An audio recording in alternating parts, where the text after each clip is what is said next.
है यहाँ पर।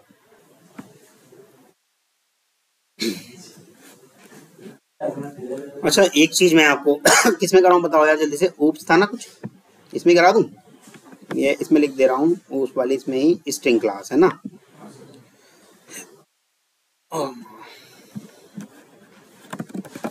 सैंपल स्ट्रिंग, ठीक है। Alt we have sorry. Text दिख रहा है सबको? टेक्स्ट दिख रहा है। अगर मैं आपसे ऐसा कहूँ कि भैया जो स्ट्रिंग होती है बेसिकली क्या होती है, स्ट्रिंग का ऑब्जेक्ट बेसिकली आपका रिप्रेजेंट करता है सीक्वेंस ऑफ कैरेक्टर्स, तो आपको ये बात सिर्फ याद करने में अच्छी सी लग रही होगी, हाँ string is a sequence of character या string is a array of character, है ना। आपको ये सिर्फ याद करने में लग रहा होगा। हाँ कौन साइज बड़ा कर दूं, देखो अब, ठीक है। सीक्वेंस ऑफ कैरेक्टर या एरे ऑफ कैरेक्टर, लेकिन कभी भी हमने इसको जाना नहीं कि भैया कैसे है वो सीक्वेंस ऑफ कैरेक्टर या एरे ऑफ कैरेक्टर। क्या एक बार हम पहले बना के देख लें कैरेक्टर की sequence. ch is equal to, वैसे तो वो बना कर भी देख लेते हैं ऐसे हम एरे करके भी, और डायरेक्ट एनोनिमस बना दूं, ये वाली पता है ना सबको, या वैसे ही बनाऊं जैसे बनानी आती है एरे का सिंबल बना के। इसे एरे मानोगे या नहीं मानोगे जो मैं बना रहा हूँ? यस सर, मान लोगे ना? सर वो वाला रहेगा थोड़ा वो हो जाएगा। ये देखो ये इस तरह से मैं करता हूँ, जो ये भी एरे ही है, मालूम है ना आपको, ये भी क्या है, एरे ही है, ठीक। सीक्वेंस ऑफ कैरेक्टर, इसके अंदर हम कुछ ना कुछ कैरेक्टर्स डाल देते हैं। मान लो मैंने किसी में डाल दिया हेलो कर लेते हैं, HELL और O, बस बाकी के हटा देते हैं। हेलो लिखा और ये लास्ट वाला हटा देते हैं, ठीक। इसे हम क्या कहेंगे, सीक्वेंस ऑफ कैरेक्टर। पर ये क्या हुआ भाई, क्यों नहीं? एरे का सिंबल, अच्छा वहां तो लगाना ही पड़ेगा भाई, चलेगा, ठीक। तो सीक्वेंस ऑफ कैरेक्टर है, ये तो सबको मालूम है। एंटर कर दिया। इसको वैसे भी कर सकते थे साइज दे के 5 का, और हर एक में 0 इंडेक्स पे H डाल दो, 1 इंडेक्स पे, मतलब ये शॉर्ट में हो जा रहा था इसलिए मैंने बता दिया ठीक। अब हम क्या कर रहे थे, string str is equal to, एक इसका ऑब्जेक्ट बना लेते हैं न्यू स्ट्रिंग, और इसके अंदर हम डाल देते हैं इस एरे को, ये सीक्वेंस ऑफ कैरेक्टर वाली जो एरे है इसको हमने इसके अंदर पास करा दिया। अब हम देखते हैं जरा कि ये सॉरी ये हमारा str क्या चीज लेके आ रहा है। तो इस बात से हमें सिद्ध हो गया कि ये जो सीक्वेंस ऑफ कैरेक्टर था हमने स्ट्रिंग नाम के ऑब्जेक्ट के अंदर पास करा दिया, वही ये होता है। ये बात समझ में आ रही है? स्ट्रिंग क्या है सॉरी, सीक्वेंस ऑफ कैरेक्टर। अगर मान लो मैंने इसको ऐसे लिखा होता, string st is equal to अरे भाई हेलो सर, मैं बस अभी यहाँ से चौकी के सामने हूँ, बार बार स्ट्रिंग को सीक्वेंस ऑफ कैरेक्टर। मान लो ये ऐसे होता और इसको ऐसे करते, तो क्या ये सीक्वेंस ऑफ कैरेक्टर नहीं था? इंटरनली हुआ तो यही हुआ होगा। ये जब हम कैरेट वगैरह चलाते हैं सबकी इंडेक्स नहीं पता चल जाती, जब हम इसको डॉट टू एरे में कन्वर्ट करने की कोशिश करते हैं तो सारे अलग अलग नहीं मिल जाते। तो इनडायरेक्टली हुआ तो यही है, इंटरनली हुआ तो यही है, सीक्वेंस ऑफ कैरेक्टर, ठीक।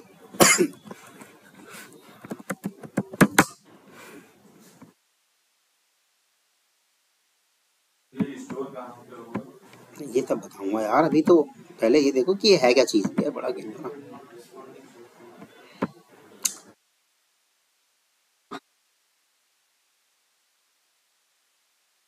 जावा की जो स्ट्रिंग क्लास है, जावा की स्ट्रिंग क्लास हमें जो कि कहाँ होती है मौजूद, जावा के लैंग नामक पैकेज के अंदर, स्ट्रिंग नामक क्लास के अंदर हमारे पास बहुत सारे मेथड हैं। जैसे कि कुछ मेथड होंगे स्ट्रिंग के कंपेयर करने के लिए, कुछ मेथड होंगे स्ट्रिंग के कॉन्कैट आपस में जोड़ने के लिए, कुछ मेथड होंगे इक्वल्स करने के लिए, कुछ मेथड होंगे जब जोड़ने के लिए तो स्प्लिट अलग अलग करने के लिए होगा, कुछ मेथड होंगे उसकी लेंथ पता करने के लिए, कुछ मेथड होंगे जैसे हेलो में एच को रिप्लेस कर दो या स्पेस को हैश से रिप्लेस कर दो, तो रिप्लेस वाले भी मेथड होंगे। कुछ मेथड होंगे कि इसको एग्जैक्ट कंपेयर टू करने के लिए, ठीक। और कुछ मेथड होंगे बड़ी स्ट्रिंग में से कुछ छोटी स्ट्रिंग निकालना हो, यानी कि सब स्ट्रिंग। तो इस तरह के आपके पास स्ट्रिंग नामक क्लास के अंदर कई सारे मेथड होंगे। और वो स्ट्रिंग नामक क्लास कहाँ होगी आपकी? java.lang.string जो है ये, इसी के अंदर ये सारे मेथड पड़े हैं, ठीक। इसे क्या है और पेंट बोल लो क्या, कोई बात नहीं, कुछ दूसरा बोल लेते हैं भाई, टाइप तो वहां भी हो जाएगा, ठीक। तो कहने का मतलब ये है मेरा, 3 बातें बता देता हूँ आपको, तभी आपकी वो बात सामने आएगी, स्ट्रिंग बिल्डर और बफर वाली बात भी। और पहले तो अभी ये बता देता हूँ कि ये है क्या क्या चीज़, ठीक। हम ये जो बात कर रहे थे इसके अंदर स्ट्रिंग java.lang.string के अंदर जो हमारी क्लास है, इस क्लास ने इम्प्लीमेंट करा है 3 इंटरफेसेस को। इंटरफेस मैंने बताया था आपको, डेफिनेशन बताई थी ना इंटरफेस की। हाँ, 100% एब्स्ट्रैक्ट होता है, किसी मेथड की उसमें इम्प्लीमेंटेशन नहीं होती। तो इसके अंदर पड़े होंगे आपके क्या क्या इंटरफेसेस,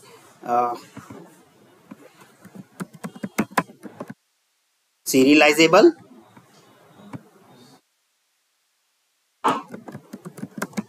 कंपेरेबल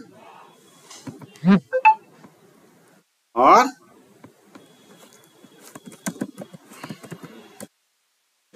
कैर सीक्वेंस, ये तीनों इंटरफेस हैं। और ये इंटरफेसेस की जो इम्प्लीमेंटेशन दी होगी, किसने दी होगी भैया? इन सब तीनों इंटरफेसेस की इम्प्लीमेंटेशन किसने दी होगी भैया? स्ट्रिंग नामक क्लास ने, स्ट्रिंग नामक क्लास ने इन सब की इम्प्लीमेंटेशन दी होगी। तो इम्प्लीमेंट्स करके लिखा होगा उसने सीरियलाइजेबल, कॉमा, कंपेरेबल, कॉमा, कैर सीक्वेंस, इन तीनों सीक्वेंस की उसने इम्प्लीमेंटेशन दी होगी, ठीक।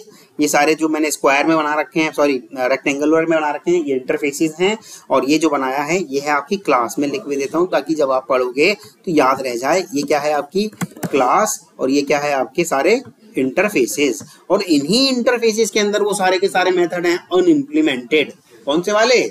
जो अभी बताए हैं, compare, equals, caret, replace, length, ये सब सारे जितने भी हैं आपके, इन्हीं सब इंटरफेस के अंदर पड़े हैं। इन इंटरफेस के अंदर वो पढ़े कैसे? अनइम्प्लीमेंटेड, ठीक है। यहां तक किसी को कोई इशू? चलिएगा वापस आते हैं कोड पे। चला नहीं भाई। तो कैरेक्टर सीक्वेंस, जो कैर सीक्वेंस नामक जो हमारा ये इंटरफेस पड़ा है, ये जो कैर सीक्वेंस नामक हमारा इंटरफेस पड़ा है, ये वाला मोटा कर देते हैं थोड़ा। हाँ, ये कैर सीक्वेंस नामक जो हमारा इंटरफेस पड़ा है, इसकी कैर सीक्वेंस का जो इंटरफेस है, इसको हमने इस इंटरफेस को यूज किया है स्ट्रिंग बफर और स्ट्रिंग बिल्डर क्लास में भी। इस कैर सीक्वेंस इंटरफेस को इस्तेमाल किया गया है कहाँ पर? स्ट्रिंग बफर और स्ट्रिंग क्लासेस में भी। इसका मतलब ये हुआ कि हम स्ट्रिंग केवल स्ट्रिंग क्लास से ही नहीं, बल्कि 2 क्लास के नाम और पता चले। कौन कौन से? स्ट्रिंग बफर और स्ट्रिंग बिल्डर। वो कैर सीक्वेंस का इस्तेमाल कर रहा है। कंट्रोल Z, ये भी और ये भी, स्ट्रिंग बफर भी और स्ट्रिंग बिल्डर भी।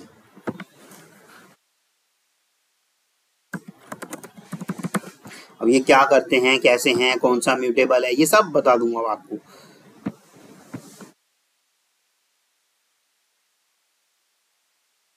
एक इन दोनों ने क्या किया होगा? इन दोनों ने भी इसका क्या दिया होगा? इम्प्लीमेंटेशन। तो यानी जब इन दोनों ने भी इम्प्लीमेंटेशन दिया होगा तो इन दोनों के लिए भी हम ऐसा कर सकते हैं। कैसे? न्यू स्ट्रिंग बफर या बिल्डर जो भी होगा, और इसके अंदर आप सीक्वेंस ऑफ कैरेक्टर डाल सकते हैं या कैरेक्टर एरे बना के पास कर सकते हैं। जैसे कि अभी हमने यहाँ कोड में देखा था, ये देखा था ना, ये बनाया और इसको पास कर दिया। तो ऐसा काम हम इनके साथ भी कर सकते हैं। तो जावा वाले क्या मूर्ख थे, एक ही काम करने के लिए 3-3 क्लास बना डाली। कुछ ना कुछ तो अलग खास बातें होंगी इनके साथ, स्ट्रिंग बफर या स्ट्रिंग बिल्डर के साथ कुछ ना कुछ तो खास बातें होंगी। देखिएगा जो ये सब काम करा इसने, सीरियलाइजेबल, कंपैरेबल और कैर सीक्वेंस, तो इस स्ट्रिंग नामक क्लास के साथ ये सारी चीजें थी। तो स्ट्रिंग नामक क्लास हमारी जो है, जब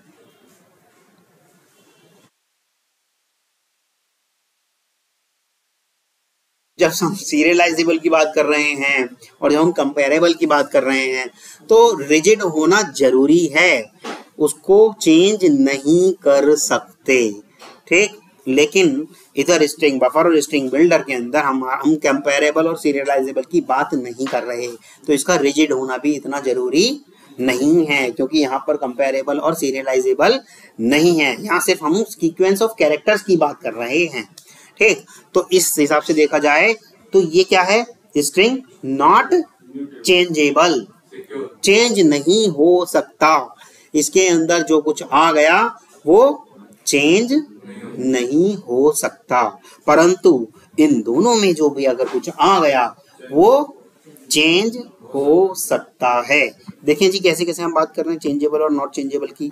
आज थोड़ा सा इतना ही बताऊंगा, फिर उसके बाद मैं आगे इसके मेथड्स पे जाऊंगा। मेथड्स तो बहुत बात की बातें हैं, पहले इनको समझ लेना चाहिए कि इसको सेव करेंगे तो कहाँ जाके सेव होगा, ऐसी वो कौन सी मेमोरी है जहाँ जाके इसको सेव होना चाहिए, और क्या हमेशा ही सेव होता है या फिर पहले से सेव हुए वाले को भी कंसीडर करता है या नहीं करता, ये सब बातें हम बात करेंगे, ठीक। तो जैसे कि string S1 is equal to new string, या ऐसे कर लेते हैं इसको, तो वैसे दो तरीके हैं इसको रिप्रेजेंट करने के, स्ट्रिंग को रिप्रेजेंट करने के दो तरीके हैं हमारे पास, एक लिटरल के द्वारा और एक न्यू ऑपरेटर के द्वारा, दो तरीके हैं, लिटरल के द्वारा और एक न्यू ऑपरेटर के द्वारा। लिटरल के द्वारा डायरेक्ट ऐसे करेंगे हम, तो आपका जाएगा, ये बात अभी मैं बोल दे रहा हूँ लेकिन डेप्थ में फिर बताऊंगा, आपका जाएगा डायरेक्ट स्ट्रिंग कांस्टेंट पूल के अंदर, ठीक, स्ट्रिंग कांस्टेंट पूल के अंदर। और अगर मान लो इसको ऐसे करके ना करके मैंने कर दिया इस तरह से न्यू स्ट्रिंग, तो इस तरह से करा,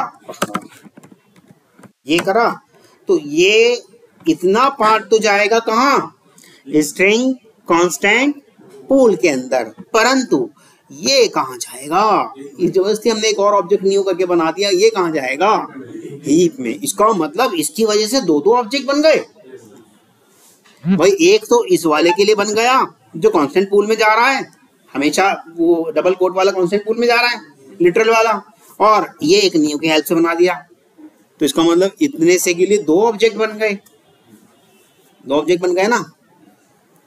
और उससे बना रहे थे हम जो ऐसे कर रहे थे, ये जो, हाँ ये तो रहा, ये रहा, ये रहा, ये जो कर रहे थे हम, तो ये सिर्फ एक ही ऑब्जेक्ट बन रहा था, वो भी कहाँ, कांस्टेंट पूल के अंदर। अब ये कांस्टेंट पूल क्या होता है, कांस्टेंट पूल कुछ नहीं है भैया, एक तरीके की मेमोरी है जो फर्दर हिस्ट्री के लिए आपको आपकी मेमोरी के वेस्टेज को बचाने के लिए इस्तेमाल कर रखी है, ठीक। ऐसा मान कर चलो एक झोला टाइप का है आपके पास, और मैं आपसे कह रहा हूं कि भैया अगर आपके पास मैं कुछ बॉल दूंगा, गेंद दूंगा आपको, अगर आपके पास जिस रंग की गेंद हो तो वो मुझे बता देना कि भैया ये पहले से ही है, फालतू में भीड़ क्यों लगाओगे, है ना। तो मैंने आपको लाल गेंद दी, आपने झोले में डाल दी, मैंने आपको नीली गेंद दी, आपने झोले में डाल दी, मैंने आपको हरी गेंद दी, आपने झोले में डाल दी, ये कांस्टेंट पूल है और कुछ नहीं है। मैंने आपको फिर लाल गेंद दी, तो आपने क्या करा, भैया लाल तो है मेरे पास पहले से ही, रखी नहीं, क्यों आप जगह थोड़ी वेस्ट करोगे, आप मुझसे क्या कहोगे, ऑलरेडी मेरे पास लाल तो पहले से ही है, उसका एड्रेस दे दोगे मुझे, लो जी अगर आपको इस्तेमाल करना है तो इसका एड्रेस आप कर लेना इस्तेमाल, उसका क्या दे देगा, एक रेफरेंस एड्रेस दे देगा और कुछ नहीं देगा, क्या आपको अगर कभी जरूरत पड़े, मेरे पास है ऑलरेडी लाल वाली, आप मत दो मेरे को, तो वो उसके लिए नया ऑब्जेक्ट नहीं बनाएगा। तो इसका मतलब मेमोरी तो वेस्ट होने से बच जा रही है। ये कांस्टेंट पूल का फायदा यही है कि हिस्ट्री मतलब फर्दर हिस्ट्री में कभी भविष्य में हमें अगर वैसा ही दिखने जा सकने वाला, जैसे कि ये हेलो है, ठीक, मैंने इसको करा string st1 is equal to hello, ठीक, और मैंने कर दिया ऐसे इफ। देखो जब तक आपको आंखों से दिख ना जाए तब तक आपको भी यकीन नहीं आना चाहिए। मैं तो भाई देखो कभी भी नहीं करता था यकीन, पहले अपनी आंखों से देख लेता था क्या हो गया ऐसे या नहीं हो रहा, ठीक, ये ट्रू कर दिया, ठीक, और मैं अगर इसको रन करूं तो आप देखिएगा ट्रू आ गया। इसका मतलब जैसे ही ये वाला हेलो गया होगा स्ट्रिंग कांस्टेंट पूल में तो उसने कहा होगा मेरे पास है भैया, सिर्फ आप एड्रेस रखो, यानी कि इस वाले str को इसका एड्रेस दे दिया। अब हम जब ये वाला ऑपरेटर इस्तेमाल करते हैं तो आपस में एड्रेस ही तो चेक करते हैं, इसके पास भी वही एड्रेस, इसके पास भी वही एड्रेस, तभी तो ट्रू दे रहा है। समझ में आ रहा है? इसके पास भी वही एड्रेस और इसके पास भी वही एड्रेस, तभी तो वो ट्रू दे रहा है। लेकिन हाँ, वो कंटेंट चेक करता है फिर एड्रेस चेक करता है, एड्रेस करता है, एड्रेस का पता है डबल इक्वल तो एड्रेस ही चेक करता है ना। अभी देखो मैं यही कर दे रहा हूँ आपका यहाँ आपकी जो है string st2, अब मेरा टाइम हो गया, मैं निकलने वाला हूँ, न्यू स्ट्रिंग और ये बनाया सेमीकोलन, ये लो जी कंटेंट अगर आप कह रहे हैं तो अब भी तो इसको कंटेंट चेक करना चाहिए था ना भाई साहब, है ना। अब देखिएगा ये कंटेंट नहीं चेक कर रहा, मैंने लिखाया है ना फॉल्स नहीं कराया, एल्स में कराया फॉल्स, एल्स फॉल्स, फॉल्स आ गया। इसका मतलब कंटेंट नहीं चेक करता, क्योंकि कंटेंट तो इसका भी ऐसा ही दिख रहा है जैसा उन लोगों का दिख रहा है। ये एड्रेस चेक कर रहा है, st का एड्रेस और st2 का एड्रेस। st2 से हमने जो है कि नहीं जी हीप में मेरे लिए अलग से जगह बना के रखो, अब वही वाले एड्रेस को इस्तेमाल करेगा। अब भैया इसका एड्रेस 432 था, उसका एड्रेस 347 है, तो दोनों इक्वल कैसे हो सकते हैं? दोनों इक्वल कैसे हो सकते हैं? नहीं हो सकते ना। हाँ, अगर कंटेंट की चेक करते हैं हम बात, वो एक मेथड हुआ करता है, वो मेथड तो अभी मैंने बताया भी नहीं आपको, मेथड जब कभी कराएंगे, लेकिन ये वाला मेथड आप काफी समय से कर भी रहे होंगे, इक्वल्स वाला, है ना। तो इसको करते हैं तो ये कंटेंट चेक करता है, इसे कोई फर्क नहीं पड़ता भैया आपका एड्रेस क्या है, ठीक, यहीं तक रखते हैं। अभी फिलहाल मैंने आपको मोटी मोटी 2-3 बातें बताई हैं। स्ट्रिंग कुछ नहीं होता, कैरेक्टर, वो कैरेक्टर्स का सीक्वेंस कह लो या कैरेक्टर की एरे कह लो, या फिर दोनों ही बातें हो गई, अब तो सीक्वेंस कैरेक्टर कह लो, ठीक। अब ये तीनों इसके पास 3 तरह के इंटरफेस की इम्प्लीमेंटेशन है। कौन कौन से? सीरियलाइजेबल और कंपेरेबल और कैर सीक्वेंस। अब ये कैर सीक्वेंस नामक इंटरफेस स्ट्रिंग बफर और स्ट्रिंग बिल्डर भी इस्तेमाल कर रहे हैं। अब कैरेक्टर सीक्वेंस हम स्ट्रिंग को भी कहते हैं, तो किसका मतलब कैरेक्टर का सीक्वेंस को रिप्रेजेंट करने की ताकत स्ट्रिंग बफर और स्ट्रिंग बिल्डर में भी है। स्ट्रिंग बफर और स्ट्रिंग बिल्डर में भी है, ठीक, स्ट्रिंग बफर और स्ट्रिंग बिल्डर में भी है। बिल्डर करोगे तो तब भी वैसे ही होगा, यानी कि कैरेक्टर के सीक्वेंस को रिप्रेजेंट करने के लिए हमारे पास 3 चीजें हैं, 3 क्लास हैं। कौन कौन सी? स्ट्रिंग बफर, स्ट्रिंग बिल्डर और स्ट्रिंग।